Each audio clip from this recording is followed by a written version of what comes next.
I'm a writer. I write fiction. I write science fiction. I try to write literary fiction. Sometimes I write essays. Sometimes, and very rarely, I write poems. What I'll read today is a science fiction story I titled The Winds.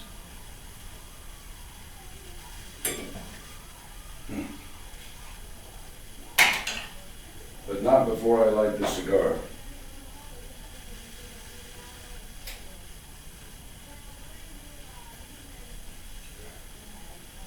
And not before I get a much needed cup of coffee.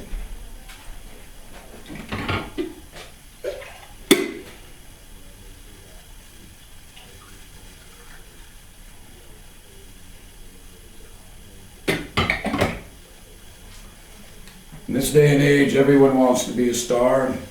Thus we have YouTube. Thus we have Twitter. Thus we have instantaneous broadcasting on the internet. Instantaneous broadcasting.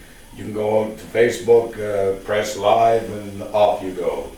You're your own producer, executive director, and so on of your own show on Facebook. But there's still the old-fashioned way of doing things, that is to say, planning ahead. And I've done this for years. You could say I'm an old hand at it. The winds.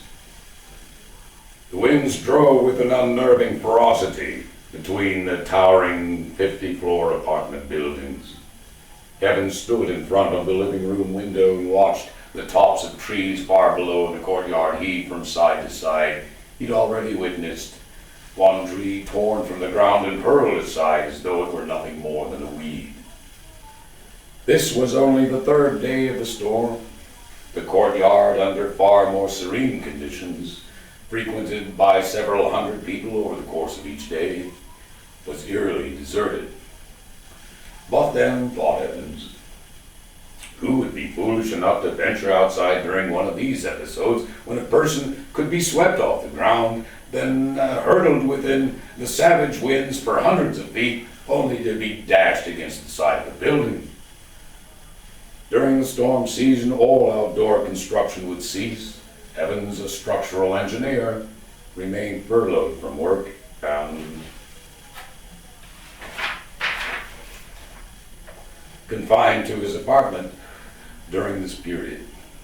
Of course, he could always take the elevator down to the shopping mall and walk about among his fellow residents amid endless displays of food and clothing and merchandise, or he could descend even further below ground to the vast recreation area where he could join in a game of basketball, swim a few laps in the 50-meter pool, or put to use some of the multitudinous chrome-plated exercise equipment.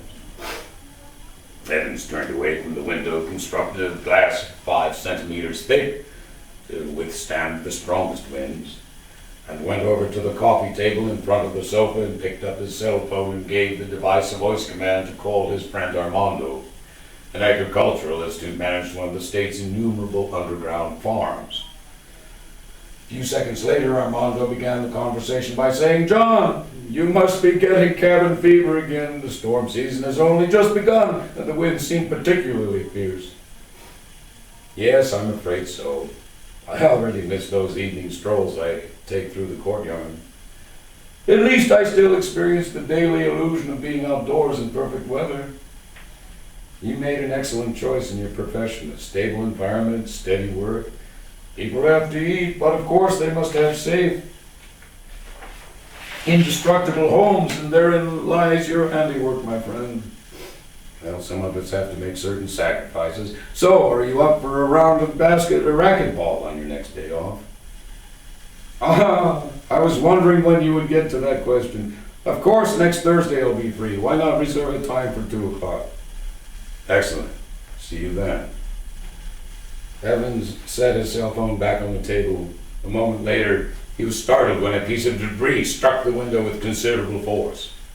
Even though his home was on the 38th floor, the winds could sometimes drive tree branches upwards to that extent and beyond. When the storm season receded into dormancy for the short remainder of the year, landscaping crews would have a great deal of work on their hands. Before he went out of his apartment to the elevator, Evans gazed for a few moments, at the last photograph ever taken of his wife before the rapid onset of a rare form of cancer soon took her life. They had met years ago during their university days, when preparation for a career took precedent over any nascent longings for love-making, let alone thoughts of marriage. At first they merely studied together, later they worked on construction designs together. One day, on the day of their graduation ceremony, when a parting of the ways seemed imminent, only then did Evans admit to himself that he couldn't bear not to see her again, and blurted out an anxious proposal which to Lydia had been like a bolt out of the blue. But she had gotten to know him well enough to know that a life with John Evans would be reasonably pleasant and secure, and that she could do far worse if she waited for someone more handsome, humorous, and gifted to enter her life somewhere down the misty road of possibility.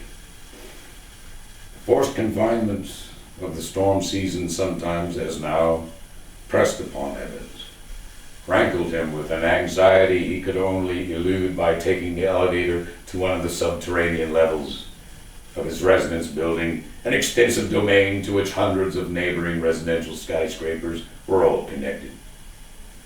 Only within this city, which extended thousands of feet beneath the surface of the natural world, could people spend their days in complete safety during the long storm season.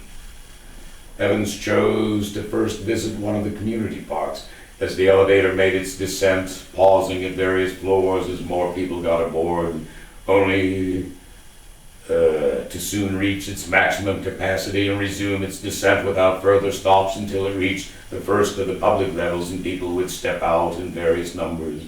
Evans had to suffer an even greater confinement. As did every other passenger, Evans shrank psychologically from those around him, their shoulders pressed against his, their breath sometimes grazing the back of his neck.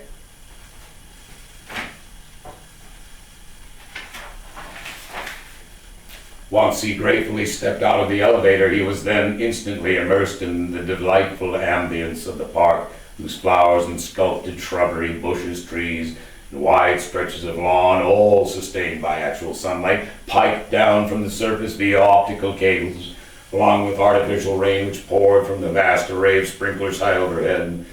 The novelty of this gentle rain, which fell on cue each day precisely 3 a.m, drew a number of enthusiasts who took pleasure in whirling and dancing about until they were soaking wet. Evans relied upon his nearly daily visits to the underground park far more than he realized during the storm season. For the remainder of the year, however, he was content with an evening stroll through the courtyard. At times he liked to imagine how human beings once lived 100,000 years ago, roaming from place to place, following the herds of large animals, inventing new tools and weapons when they were well fed and could rest. Now, most of the people died in the very same city in which they were born. There is always an envy of wealth and power. Only the very rich can afford to travel, and only the healthiest and most robust of those would really care to venture out of the relative safety of their home cities for the sake of some risky adventure in what had come to be known as the landscape.